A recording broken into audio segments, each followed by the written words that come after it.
Assalamualaikum warahmatullahi wabarakatuh. Perkenalkan, nama saya Farid Hidayat. Saya peserta Latsar CPNS Kementerian Atr BPN tahun 2021. Pada kesempatan kali ini saya akan membahas learning journal mengenai manajemen ASN, pelayanan publik, dan whole of government. Baik, yang pertama yaitu mengenai manajemen ASN.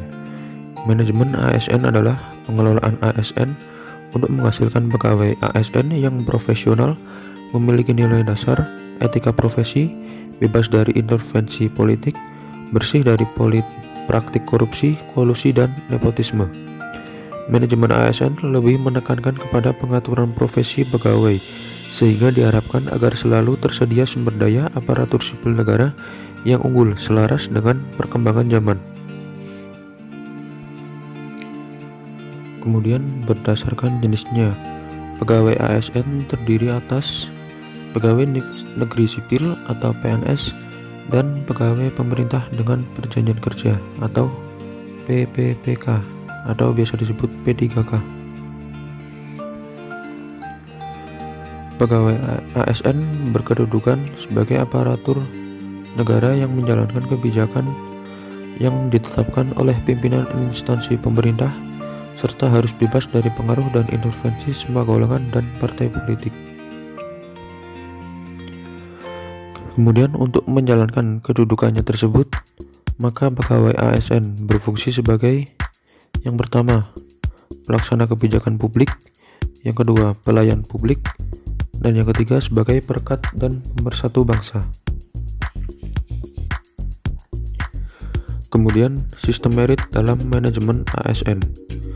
Sistem merit bagi organisasi mendukung keberadaan prinsip akuntabilitas yang saat ini menjadi tuntutan dalam sektor publik. Sementara itu bagi ASN menjamin keadilan dan juga menyediakan ruang keterbukaan dalam perjalanan karir seorang pegawai. Penerapan sistem merit dalam pengelolaan ASN mendukung pencapaian tujuan dan sasaran organisasi serta memberikan ruang bagi transparansi, akuntabilitas, objektivitas, dan keadilan. Beberapa langkah nyata dapat dilakukan untuk menerapkan sistem ini, baik dari sisi perencanaan kebutuhan yang berupa transparansi dan jangkauan informasi kepada masyarakat maupun jaminan objektivitas dalam pelaksanaan seleksi, sehingga instansi pemerintah mendapatkan pegawai yang tepat dan berintegritas untuk mencapai visi dan misinya. Kemudian selanjutnya mengenai pelayanan publik. Menurut Undang-Undang Nomor 25 Tahun 2009 tentang pelayanan publik menyatakan bahwa pelayanan publik adalah kegiatan atau rangkaian kegiatan dalam rangka pemenuhan kebutuhan pelayanan sesuai dengan peraturan perundang-undangan bagi setiap warga negara dan penduduk atas barang, jasa, dan atau pelayanan administratif yang disediakan oleh penyelenggara pelayanan publik. Lalu ada 3 unsur penting dalam pelayanan publik, yaitu yang pertama, organisasi penyelenggara pelayanan publik, yang kedua, penerima layanan atau pelanggan, yaitu orang, masyarakat atau organisasi yang berkepentingan, dan yang ketiga kepuasan, yaitu kepuasan yang diberikan dan atau diterima oleh penerima layanan atau pelanggan.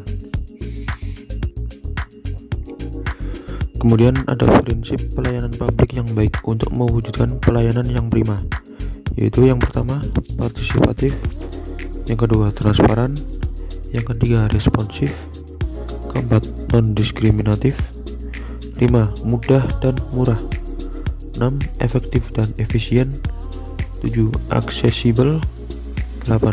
Akuntabel, dan yang ke-9 berkeadilan.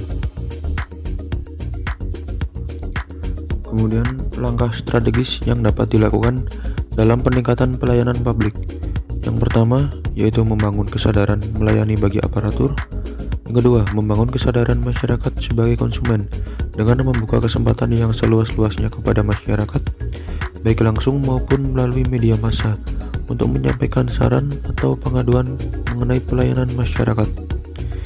Yang ketiga, memberikan reward dan punishment yang seimbang.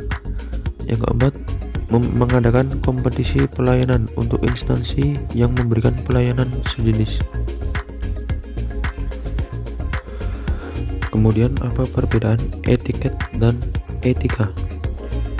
Etiket menyangkut cara suatu perbuatan yang harus dilakukan oleh manusia, sedangkan etika tidak terbatas pada cara dilakukannya suatu perbuatan. Etiket hanya berlaku pada pergaulan. Bila tidak ada saksi mata, maka etiket tidak berlaku, sedangkan etika selalu berlaku meskipun tidak ada saksi mata. Etiket bersifat relatif, artinya yang dianggap tidak sopan dalam suatu kebudayaan bisa saja dianggap sopan dalam kebudayaan lain. Sedangkan etika jauh lebih bersifat absolut. Prinsip-prinsipnya tidak dapat ditawar lagi. Etiket hanya memandang manusia dari segi lahiriah saja, sedangkan etika menyangkut manusia dari segi dalam. Yang selanjutnya yaitu WOG atau Whole of Government. WOG pada dasarnya adalah sebuah pendekatan fungsi dalam ruang lingkup koordinasi yang lebih luas guna mencapai tujuan bersama dalam pembangunan kebijakan, manajemen program, dan pelayanan publik. Mengapa perlu Whole of Government? Yang pertama yaitu karena dorongan publik untuk kinerja good governance. Yang kedua yaitu adanya keberagaman. Yang ketiga, perkembangan teknologi dan informasi yang semakin canggih. Yang keempat, adanya egosentral atau siloisasi. Kemudian permasalahan klasik pelayanan publik, yaitu yang pertama ada jenis pelayanan bagaikan hutan belantara. Yang kedua, ego sektoral atau silo mentality. Yang ketiga, koordinasi yang tidak optimal dan disharmonisasi. Yang keempat, akses yang terbatas. 5. Rendahnya partisipasi. 6. Tidak adanya mekanisme pengaduan. 7. Penyalahgunaan wewenang. Kemudian berikut merupakan contoh dari pelayanan yang bersifat administrasi, pelayanan yang bersifat jasa, pelayanan barang, dan pelayanan regulatif.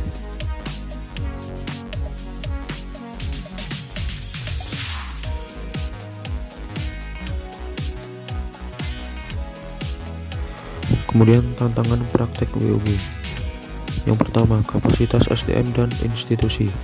Kapasitas SDM dan institusi yang terlibat dalam WOG tidaklah sama. Perbedaan kapasitas ini bisa menjadi kendala serius ketika pendekatan WOG. Misalnya mendorong terjadinya merger atau akuisisi kelembagaan, di mana terjadi penggabungan SDM dengan kualifikasi yang berbeda. Kedua, nilai dan budaya organisasi. Seperti halnya kapasitas SDM dan institusi, nilai dan budaya organisasi pun menjadi kendala manakala terjadi upaya kolaborasi sampai dengan penyatuan kelembagaan. Kemudian kepemimpinan. Kepemimpinan menjadi salah satu kunci penting dalam pelaksanaan WOG. Kepemimpinan yang dibutuhkan adalah kepemimpinan yang mampu mengakomodasi perubahan nilai dan budaya organisasi serta meramu SDM yang tersedia guna mencapai tujuan yang diharapkan. Demikian learning journal mengenai manajemen ASN, pelayanan publik, dan WOG. Saya Farid Hidayat, kurang lebihnya mohon maaf. Wassalamualaikum warahmatullahi wabarakatuh.